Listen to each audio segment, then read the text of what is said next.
Hey, what's up, guys? Devil Dog Gamer here, bringing you another Marine Corps Mondays. And I want to thank you guys for supporting the series. I've been getting a lot of positive feedback about it. Been getting a lot of questions about the Marines. You guys have been sending me, which is bringing me to today's episode, which I want to answer a lot of those questions. I kind of stray away from answering them on, in my inbox because, somebody else might have the same question. So it'd be better for me just to answer them here. And, if you got questions, send them to me. I'll keep doing this. I'll keep answering everybody's questions in Marine Corps Mondays along with my stories. If I could pass on and help somebody, make the decision to join the Marines and, do it for the right reasons, then, it's definitely a plus for me. I like to help people out like that. But yeah, playing some Kharg Island, Rush, Battlefield 3. I think I go 32-3 in this one. Kind of camp it up like a bitch, but playing the defense. But anyways, let's get started on this. But first question I got was why Marines are better than the other branches. Now this one's kind of a funny one because Marines are the biggest war dogs there is. Marines win wars. That's it. That's all we do. We kill, win wars, kick ass. That's it. That's all Marines are made for.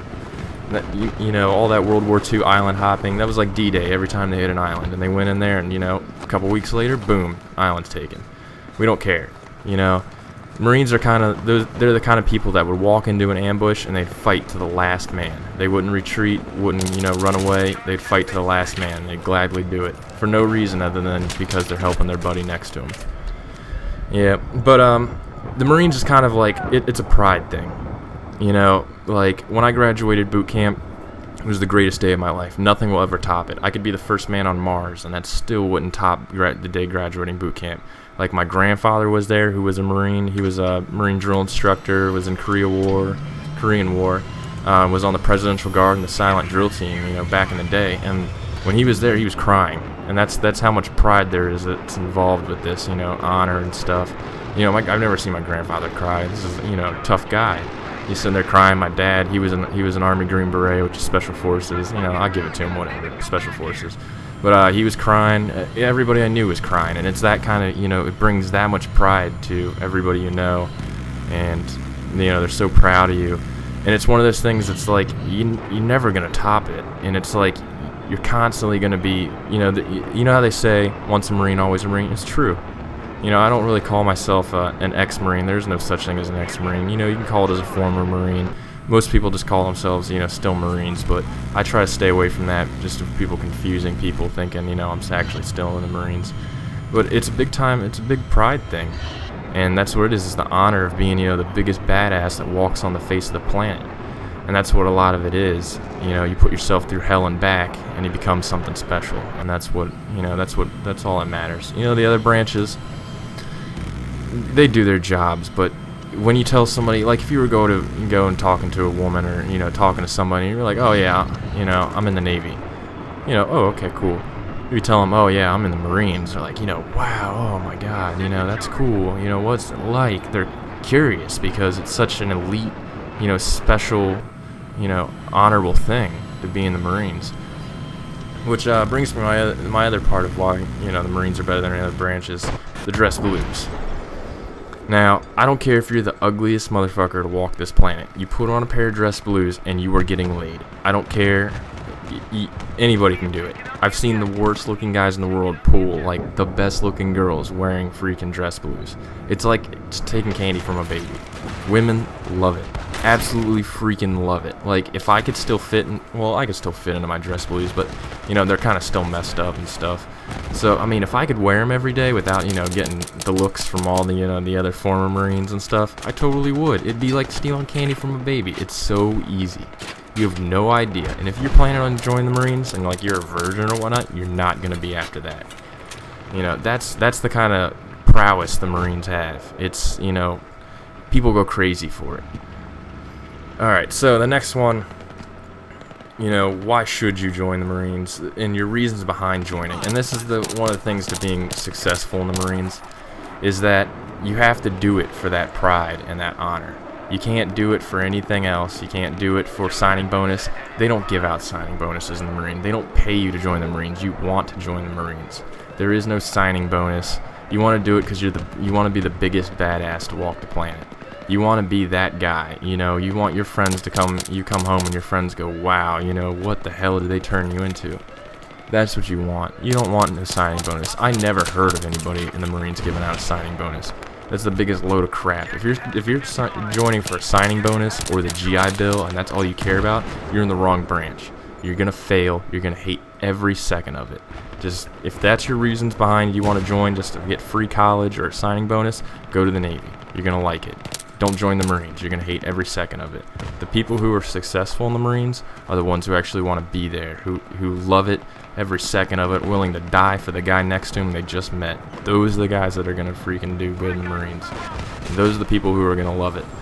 Everybody else, those are the people that are going to be taken in the butt in freaking boot camp trying to get kicked out. That's what those people are.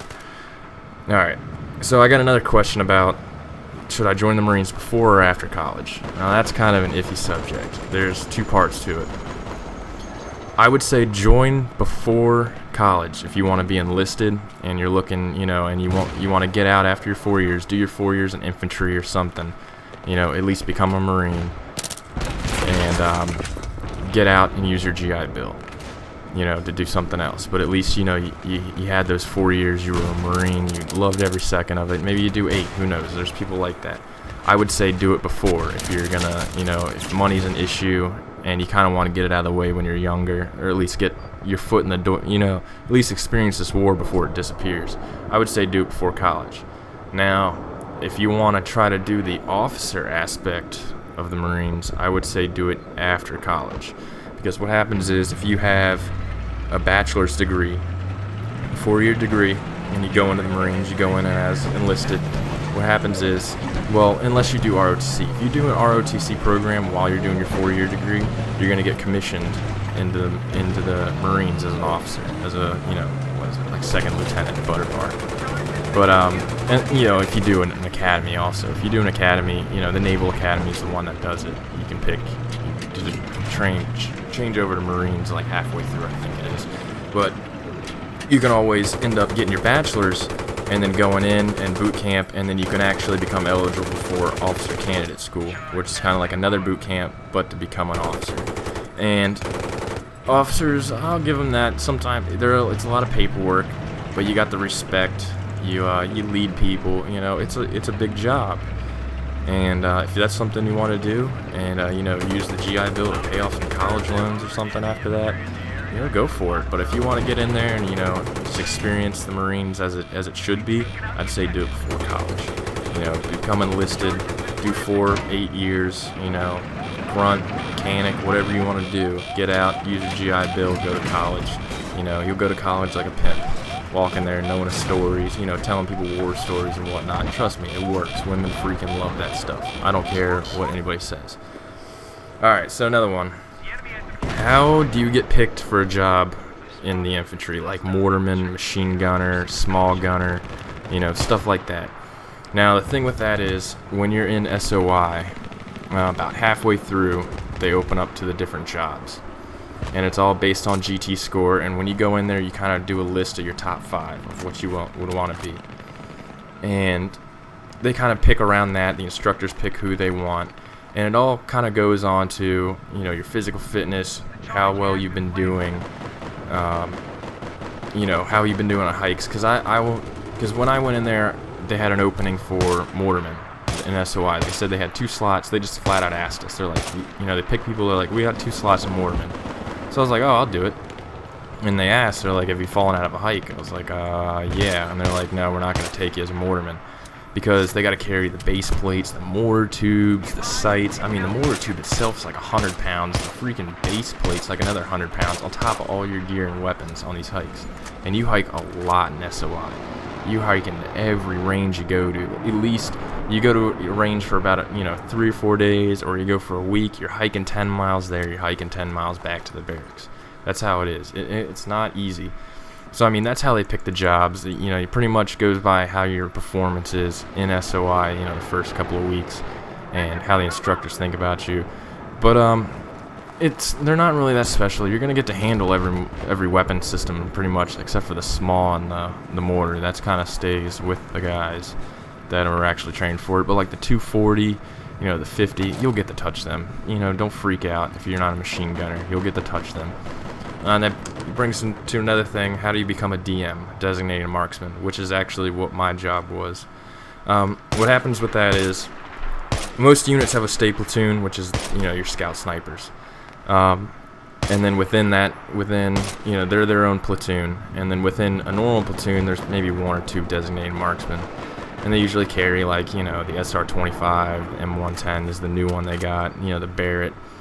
And you're pretty much just still an infantry guy, but you're there for the, you know, the extra long range, you know, extra long range. You're not really a sniper, you're kind of a wannabe sniper. But anyways, what happens with that usually is they kind of go by your rifle scores for a qual. If you don't shoot over 240 on your qual at the rifle range, you're probably not going to be a designated marksman. It's highly unlikely. They usually take their top shooters who you know, didn't pass the stay and, you know, the scout sniper NDOC and whatnot. Those are usually their designated marksmen. And you go to like advanced marksman school and stuff, you know, stuff like that. But you know, most units don't really do. If you're gonna shoot that high, they're gonna try to send you to stay. They'll try to get you to pass the NDOC, become a scout sniper. But like my unit, I was in 3rd LAR. We didn't have a stay platoon because we're the only mechanized unit in the Marine Corps. So kind of we're always on the move, so we didn't really need a stay platoon. We had a lot of designated marksmen, so that's kind of how I got into it. Because originally when I joined, I wanted to be a scout sniper, but I got shafted and sent to that unit, which doesn't have a stay platoon, so I got kind of screwed. But anyways, how do you get to pick your weapon? Well, you don't get to pick your weapon. They pretty much give you whatever the hell they want to give you, whatever the hell sights they, you know, it's up to your platoon commander and your platoon sergeant. Those are the guys who pretty much pick what weapons you get to handle and what you're carrying on a daily basis. You have no say whatsoever in it. So you might as well just get used to it. You can't go in there and be like, oh, I don't want an ACOG on this, let me get an EOTech, or I don't want a reflex, give me something else. No, it doesn't work like that. I went in there, I got assigned when I first went in, I went in and I got assigned Grenadier. They gave me an M16A4 with a 40 mic on it, M203, and an ACOG, and that was it. No complaining. You know, that's what I got. I was fine with it. Then every once in a while, like when I was there, they ended up opening up a saw gunner where they needed 2 saw gunners. I agreed to do that. Well, after about 20 minutes of that, I got so tired of lugging that thing around. And it's pretty heavy. It's not, you know, it's not light, but it ain't that heavy compared to the 240. But I really didn't want to carry that on hikes, on patrols, and it jams a lot. It's a piece of shit. So I bitched and complained, and I got my freaking, you know, my Grenadier back. But you could sometimes get lucky like that. It all depends on how your platoon sergeant is and your platoon commander.